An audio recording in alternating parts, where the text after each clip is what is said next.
یه سری رفتارها هستن که باعث میشن مردم بهتون احترام نذارن. یه عادتهایی که شاید در ظاهر مهربونی به نظر برسن، اما در واقع دارن تصویری که بقیه از شما دارن رو خراب میکنن. رفتارهای کوچیک روزمره میتونن کاری کنن که اعتبار، ارزش و مرزهای شخصیتون رو از دست بدین، بدون اینکه اصلاً حواستون باشه. حکیمای قدیمی هم گفتن احترام با کوتاه اومدن به دست نمیاد، با مشخص کردن حد و مرز به دست میاد.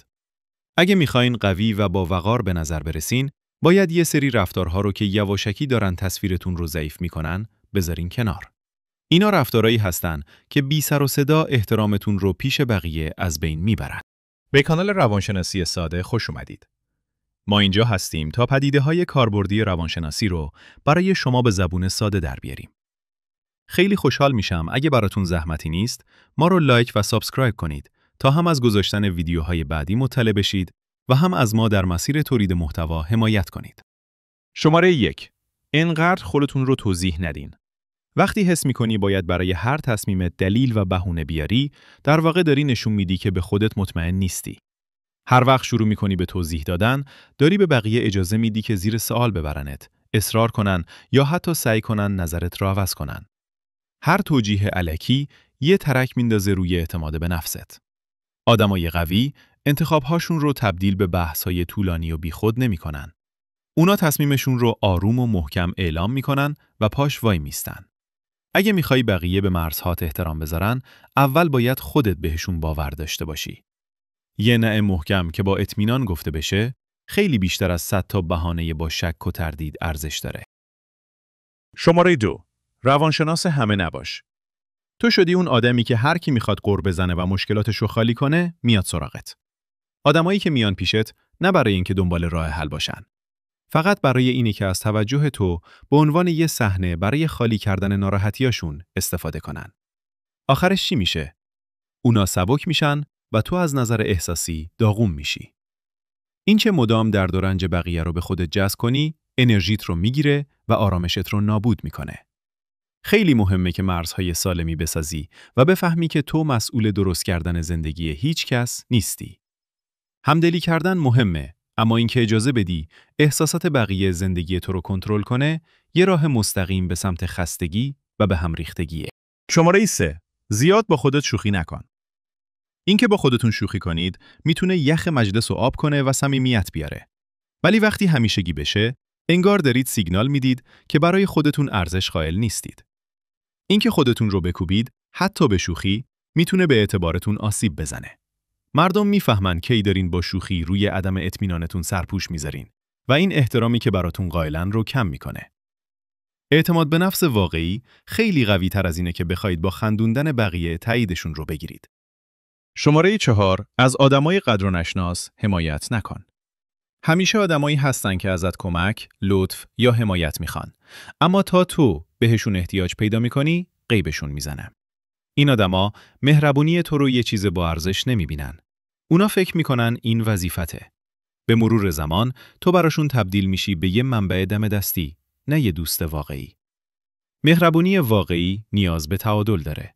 این معنیش این نیست که باید منتظر باشی یه چیزی در عوضش بگیری، اما حداقل باید یه قدردانی وجود داشته باشه.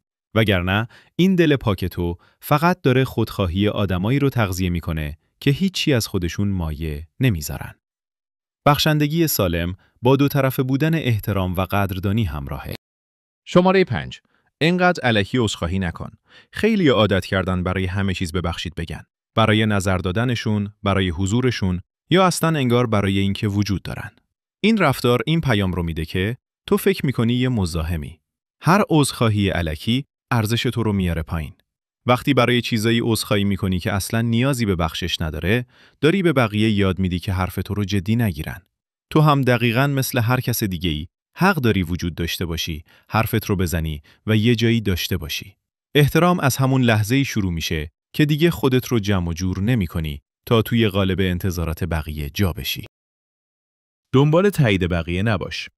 این که فقط برای تایید گرفتن از بقیه زندگی کنی، مثل زندگی کردن توی زندان نامرئیه. وقتی نظراتت، خنده‌هات و رفتارت رو طوری شکل میدی که بقیه رو خوشحال کنی، دیگه خودت نیستی و از خودت دور میشی. مشکل اینجاست که تایید گرفتن از بیرون هیچ وقت کافی نیست. هرچی بیشتر دنبالش بگردی، خالی‌تر میشی. احترام واقعی از اونجایی میاد که به ارزش‌های خودت پایبند باشی.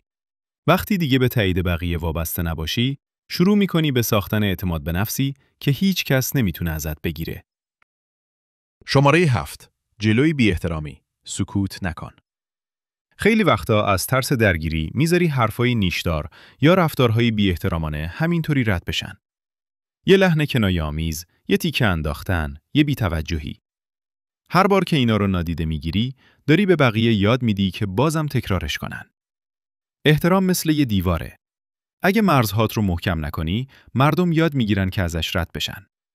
این که از خودت دفاع کنی پرخاشگری نیست. این عزت نفسه. وقتی آروم و محکم جواب میدی، نشون میدی که برای خودت ارزش قائلی و اونایی که برای خودشون ارزش قائلن، اتوماتیک احترام بقیه رو هم به دست میارن، بدون اینکه اصلاً لازم باشه درخواستشو کنن. شماره 8. به زبان بدن. بی‌توجه نباش. جوری که شما از نظر فیزیکی خودتون رو نشون میدید، خیلی چیزها رو در مورد اعتماد به نفستون لو میده. شونه‌های افتاده، فرار کردن از نگاه چشم تو چشم یا حرف زدن با تون صدای مردد، همش میتونه سیگنال عدم اطمینان باشه. در مقابل، صاف وایسادن، حفظ تماس چشمی و استفاده از حرکات بدنی که با حرفاتون هماهنگه، اعتبار و حضور شما رو میرسونه. مردم به طور طبیعی به کسایی احترام میذارن که خودشون رو واضح بیان میکنن، نه فقط با کلمات، بلکه با بدنشون. توجه کردن به ارتباط غیر کلامی دقیقاً به همون اندازه مهمه که ارتباط کلامی مهم هست. شماره 9. دستاوردهات رو کوچیک نشمار. این که الکی بگید موفقیتاتون مهم نیست یا هی تلاشاتون رو بیارید پایین که مثلا متواضع به نظر برسید، یه اشتباه رایجه. آدمایی که موفقیت‌های خودشون رو قبول ندارن، هم فرصت الهام بخش بودن برای بقیه رو از دست میدن و هم جدی گرفته نمیشن. این که برای زحمت‌هایی که کشیدی ارزش قائل باشی، غرور نیست. اسمش عزت نفس سالمه. افتخار کردن به کسی که هستی و چیزی که به دست آوردی هم حضورت رو پررنگ‌تر میکنه و هم احترامی که از بقیه میگیری رو بیشتر میکنه. احترام با حرف زدن به دست نمیاد. با کارهای مداوم به دست میاد. مهربونی یه چیز خوبه، اما وقتی از حدش بگذره و تبدیل بشه به نادیده گرفتن خودت، اون دیگه مهربونی نیست، ضعفه. شاید این عادتها بی خطر به نظر برسن، اما یواشکی دارن قدرت و ارزشت رو از بین میبرن. اونایی که واقعاً بهت اهمیت میدن، مرزهای تو رو میفهمن و بهش احترام میذارن. یاد بگیر بدون احساس گناه نبگی. بدون ترس حرفت رو بزنی. چون احترام واقعی از همون لحظه‌ای شروع میشه که تو تصمیم میگیری با وقار با خودت رفتار کنی.